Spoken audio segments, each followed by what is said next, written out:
என்ன சொல்ல விரும்புறீங்க பக்தர்கிட்ட? இல்ல நாங்க நம்பி குழந்தை வரத்துக்காக தான் நம்பி வந்திருந்தோம்.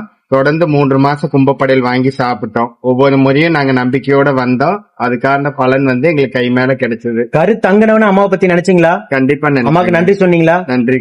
அது இரட்டை கருவா தங்கிருச்சுன்னு டாக்டர் சொல்லும் போது ஒரு முறை மட்டும்தான் நாங்க 2 பேர் ஜோடியா வந்தோம். அடுத்த 2 முறை ஒய்ஃப் மட்டும்தான் வந்து சாப்பிட்டு இருந்தாங்க. நாங்க நம்பிக்கையா தான் எங்களுக்கு வேணும்னு வந்தோம். கண்டிப்பா அம்மா கொடுத்துட்டாங்க. அது இரட்டை சந்தோஷமா கொடுத்திருக்காங்க. ஆமா, அது அந்த சந்தோஷம் எப்படி இருக்கா பக்தர்கிட்ட சொல்லுங்க. மகிழ்ச்சியா இருக்குதுங்க. யாராலையும் கொடுக்க முடியாத கண்டிப்பா நடக்கும். இது சமய உதத்தம்மன் உங்களுக்கு அதில் புரிவாங்க. உங்களுக்கு எப்படி இரட்டை சந்தோஷமா கொடுத்தாங்களோ அதே போல நம்ம ஆலயத்துக்கு வந்து இரட்டை குழந்தை ஈண்டெடுத்த தம்பதிகளும் இந்த வீடியோ மூலியமா உங்களை பார்த்துட்டு இருப்பாங்க. இந்த தம்பதிகளுக்கு அம்மா மகிழ்ச்சியை அள்ளி கொடுத்தது போல உங்களுக்கும் அள்ளி தருவாங்க. பொறுமை காத்திருங்க. ஓம் சக்தி. ஈரோடு மாவட்டம் கந்தசாமி பாளையம் வடக்கு வீதியை சார்ந்த கிருஜா சாமியப்பன் தம்பதிகள் திருமணமாகி 2 ஆண்டு காலம் மலரி செல்வம் இல்லாம நம்ம சேலத்தில் மகமாய நம்பிக்கையோட தேடி வந்து 3 அமாவாசை தொடர்ந்து வந்து கும்பப்படையில் பிரசாதம் வேண்டி சாப்பிட்டுருக்காங்க.